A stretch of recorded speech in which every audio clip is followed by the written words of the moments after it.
Welcome back to Worth Looking at the News. This week 1.91 came out, so be sure to hit that subscribe button. Now let's go over exactly what is in 1.91. Starting with all the new top tier tanks, well, I haven't really played any of them, nor have I messed around with the night vision that much. I played about one match at top tier. It got sniped through some smoke. Wasn't sure if it was night vision or someone hacking, so I decided I'm gonna wait off top tier until the anti-cheat comes in. It was actually delayed to be sometime after the patch, as they didn't want to accidentally ban a whole lot of innocent members who just had sound mods and whatnot. Of the not so top tier vehicles that I'm quite interested in are the Ostwind 2, which I have not unlocked yet. However, it's simply just another Ostwind, so I could make the assumption that it will be pretty good, especially at 5.7. Go great with a Panther and Tiger lineup. But it's interesting on how papery this vehicle is. I wonder if we could see the Whirlwind with 4 MK103s added to the game. Another tank that I'm very much looking forward to is the Type 75 self-propelled gun, the big old meme tank for Japan. It's like the third 7.0 meme vehicle you got there. You got the rocket launcher, you got the ATGM tank, the Type 60, and now you got this thing, all at 7.0. That's the meme battle rating for Japan. I don't have it yet, but I've heard some pretty good things about this vehicle, and I believe it because all you'd have to do to one-shot any tank is shoot the inside of the tracks, which would trigger the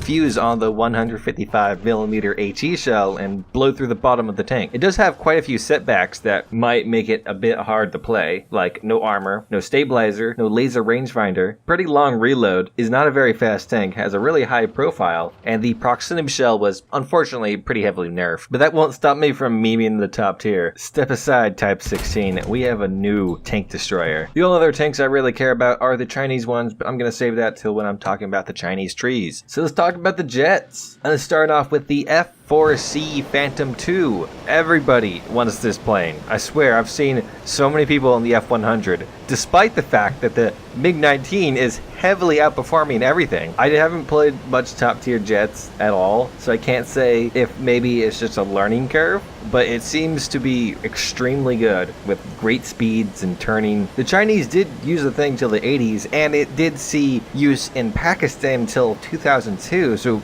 maybe, just possibly, the Russians had accidentally developed an insanely powerful jet and decided to abandon it because they wanted a fair fight with the Allies. But the F4C is pretty great. Really good loadouts, so if you want to grind something out real quick, just get the bombs and base rush. It spawns at Mach and tank battles. However, you probably get shot down by some of the missile specs. Honestly, I feel like the MiG-21 is better. However, I'm not very great in jets, and I only have the Chinese one, so I can't say for sure, but from what I hear, that's what it sounds like. But also on that, it seems like nobody really cares about the MiG-21. The amount of MiG-21s I've seen compared to the amount of Phantoms I've seen is like, it's really small amount of people. I think I count all the MiG-21s I've run into, Russian and Chinese, including my own, on one hand. Also, Gaijin, where's my premium US acquired MiG-21? Speaking of the Chinese tree is really lazy, but it's still kind of fun to play. Like, it's mostly copy-paste, and there is a lot of vehicles they could have added to make it less copy-paste. Some good examples would be like Beretta B-27M, which was a plane rejected by the Italian Air Force, but China bought up all so they could fight the Japanese. Or the Chu Expo, which is a Chinese-built aircraft using the engines of Hawk 75s, which had, I think, 2 prototypes built and did fly. However, by the time it was ready, the US was there in force with a bunch of modern equipment that was outranking the Expo. Then there was the XP-1, which has a similar story to the Expo. Then there's things like the JJ-1, which was China's first built jet aircraft. It was only a trainer, but so was the T-2. Or something like the J-12, which is China's first actual attempt at making an indigenous jet fighter. Didn't go so well. There's also some great jet aircraft from Taiwan, like the AT-3B and the AX-3. There's also that weird superprop IL-10, which apparently doesn't actually have a superprop. Apparently the guy who designed this thing tried to kill Mao, so that's probably why it's really hard to get some information on it. There's also some pretty interesting bomber designs I'd love to see in game, like the TB-3, the HE-111A0, the XB-3, the Savoia Marchetti S72, or they could have at least added different variants of vehicles that we already have, like the B-25C or the B-24M or the TU-4 night fighter that China supposedly built. I can't find any pictures of it, but it was used to hunt down very annoying Taiwanese PV-2s. By the way, Gaijin, where's the PV-2? Or the P-40N? Or the multiple variants of the Hawk 75 that China had built in their own country at times? One of them even was armed with two 23mm Madison cannons. Would have loved to see that in game. However, Gaijin decided to take the copy-paste route, and we're not going to see any of those aircraft. And on the tanks, there's a lot of tanks I would have liked to see. Like, for example, the Type 70I, which was a personnel carrier armed with the same gun of the Su-122, a good low-tier meme tank that could float. Or the Type 64, which is a M24 Duster Hull with a M18 turret on it. Not to be confused with the other Type 64, which was an upgraded M41 Bulldog, which got a laser rangefinder, ballistics calculator, and passive night vision, along with some applique armor on the side of the turret and side skirts, which is not to be confused with the other upgraded Bulldog Taiwan had, the M41D, which was a much more modernized version, having things like APFSDS, although still lacked a stabilizer. And then there's things like the Type 65, which is a M11-3 with an M24 turret on it. What were you guys thinking, man? I guess now it'll float, maybe? And then there's some simple stuff like the CM12, which is a M48A3 chassis with the CM11 M48 turret on it. And while we're at it, what about those M10s that had Japanese 105mm cannons on top of them? And I haven't even begun to talk about all the communist Chinese vehicles that could have been added, like the many more variants of the Type 62, or the many more variants of the Type 63, or the many more variants of the Type 59. I know Gaijin has some other Chinese tanks planned or soon or whatever, but there's still, even with those, a lot that they're forgetting. What I hope you come to realize is that the Chinese tech tree has a lot of potential to be more than just copy-paste. Even with the copy-paste, I have to say, what makes it so much fun to play is that there's amazing lineups all over it. You got 2.0, 2.3 has some good stuff, 3.7 you can have the M4A4, M4A1, 75W, T34 43, and an M10. At 5.7 you can have two T34s, a PT76, an M18, the Type 65, an Su-122 or Su-125, or an M36, or an IS-2. At 6.3 you could add a Type 63, IS-2 1944, and an Su-100 to your mix-up. At 7.7 you can add the M48A1, Type 65, Type 69, and a Chinese BMP-1 in a lineup. Unfortunately, beyond there, at 8.7 things are starting to get kind of skimp, as you can only have the Type 60 A3 TTS, Type 59 D1, and the M11-3A1 tow missile, and maybe the Type 62 Premium if you have it in a lineup. And if you want to see some 9.0 or 10.0 action, you could take the CM11 at 9.0, although you would have nothing else to take it out with that's also 9.0. But from beyond that, just about all these lineups that I said have some pretty good air support, from P40s, P47s, and IL-10s. Chinese tree is prepared. Bags are planned to be coming soon, so I'll be very much looking forward to those. The new map added to the game, Cargo Port, is, in my opinion, actually a pretty good map. So far as I've seen, I haven't played it in all tiers, but so far at low tiers I've played it, it's pretty interesting and the environment's cool. While typically it is a close quarters map, there is some areas where you can get some distance, but unlike most close quarters maps, it's actually a pretty large map altogether. You're not going to accidentally run into the enemy's spawn. I'm just hoping that there's no secret spawn camping snipe that Gaijin accidentally overlooked. What I also like about the map is some of the interesting things that Gaijin placed around. For one example is the aircraft belong to Eskar Cargo Airlines. Something I was informed about the map is some of these storage crates are filled with sandbags. Who ships sandbags? It's sand in those bags, right, Gaijin? Let's talk about the new boats. This script is a mess. None of them I've played yet in the actual game, but the Admiral Hippier is the coolest of them all. Fight me in the streets, IRL. It has 8 20cm cannons and some pretty good armor. It looks like a mini Bismarck, which means if you're playing it, watch out for swordfish. The second coolest is the Mogami. Unfortunately, it's the loadout with 10 20.3cm cannons. I was hoping for the one with 15-15s, as that would be a perfect counterbalance to the Brooklyn. The Russians got that one ship that takes me forever to actually remember how to pronounce the name, and only has 12 152 cannons. I was going to say 252, and that would be crazy, but no, they're 152s. And finally, the USS Atlanta, which I've talked about in prior videos. It can go full auto with its cannons if you use ranging shots, and I mean it. Like, it fires as fast as you press that button. button. The Brooklyn can do that too, but I think this one does it a little bit faster, and it's just as ridiculous as the Brooklyn doing it. And I know you're saying, hey, what about the British ship? I want to hear about the British ship. I'm British and love British things. Please talk about British things. Well, guess what? The British ship is boring as hell. I don't care about it. I didn't even remember his name. I literally did not put it in my script. That's how boring it is. It's just some boat with guns on it. There's a billion of them. I'm just waiting for the hood. Probably one of the best things about this patch, competing for top with the map filter, is the new sounds. And I'm serious, these are some pretty amazing things. I actually want to play top tier jets because when you hear the sonic boom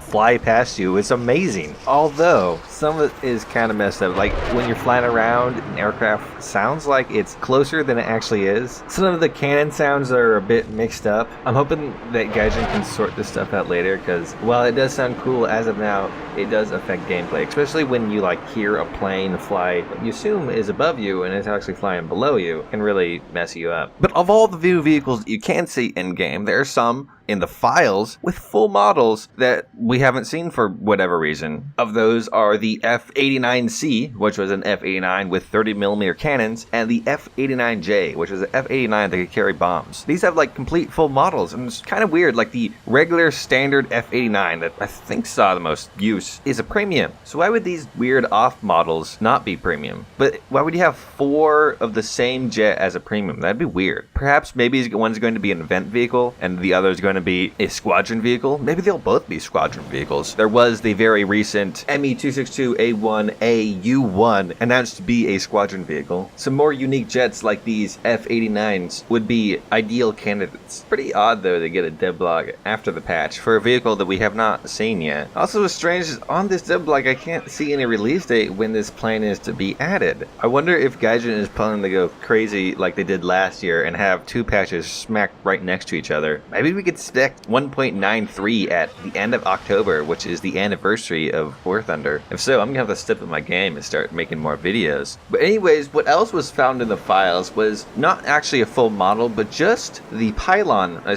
texture for the pylon of the F-105, which is a Mach 2 fighter bomber. Now, the last time that there was textures found of pylons in the files, it still took a few months for the aircraft to come out, so don't get too excited just yet. However, there was also files for something called an IRO, 7 Olive C, LAU-34C, and LAU-34D. The IRO part could be referring to the Czechoslovakian aircraft company IRO Vorderhorde. However, they never built an aircraft with the designation 7, and AUL-34, Googling that actually brings up the SU-34, which I don't think we're going to get anytime soon. However, the AUL-7 is some sort of part of a Stinger missile launcher, so perhaps that's what it's referring to. Wait, hold on, I just found this. On this random page of designation systems, it says the LAU-34A missile launcher Martin Arrow A5 used with AGM-12, AGM-45. I gotta say, that's just as cryptic as it used to be. Are we gonna get a Martin with bullpups and anti-radiation missiles? This is sounding like a subject for another video. Also was found in file was a possible loadout for the F-4C. This one had rocket pods in place of the usual gun pod. I'm hoping that Gaijin is planning to add these to the game, as well as some of the loadouts that they forgot to add to the game that they talked about in the dev blog. There might be some more nuggets hidden in the files, however, I've yet to see them. So if you know of any, be sure to comment down below about them, or on my Discord. But not all is jolly in the land of War Thunder, as comes with a new patch. A lot of problems with it. There was quite a few bugs for this one. I've already talked about how the sound system is a bit weird and can mess you up. There's a large number of other bugs,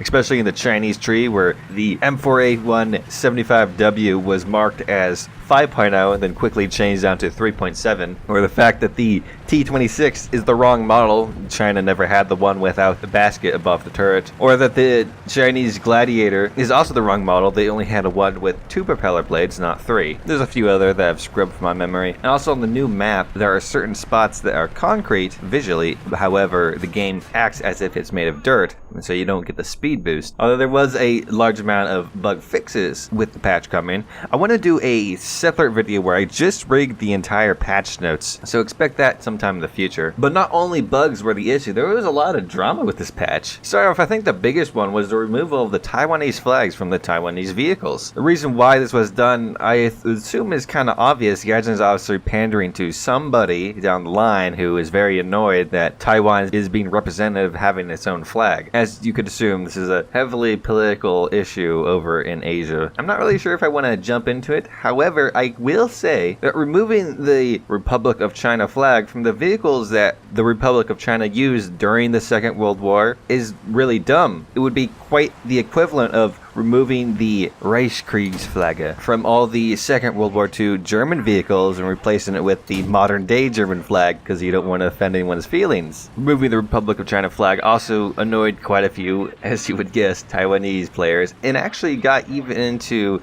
a Taiwanese newspaper who complained about it. At the very least, Republic of China symbols are still in game and you can unlock them and place them on your aircraft, and they're also on the skins. So a very interesting direction Gaijin took with this one, and I'm not too happy about it. Really, I'm just waiting for Gaijin to come out with that other game, Enlisted or whatever, so I can complain that they're breaking that. Final issue I want to bring up is the Chinese reserve vehicles. One of them is the Greyhound, which used to be a premium for the US and was going on the marketplace for about 50 bucks, or 50 Gaijin bucks. Personally, I feel that's very stupid, but I have a whole video planned on complaining about that thing and some solutions to the issue. Before I get to the outro, I first want to thank Perk You Up, Waffly Joker 6, and the Royal Rat for joining the channel. If you want to be among them, you can too, with that little join button at the bottom. $5 a month and you get some perks. So that should wrap just about everything up that happened this week. Probably missed a few things, so be sure to hit me down in the comments on what it is, or on my Discord. If you've liked the video, hit the like button. If you didn't like the video, don't hit the like button. If you want to see more, hit that subscribe button. I make War Thunder weekly news videos every Sunday. I make random videos throughout the week. And I like to stream on Saturdays. I'm also going to try to get back onto streaming on Twitch on XCOM, so be sure to follow me there. I hope you enjoyed the video, and have a good day.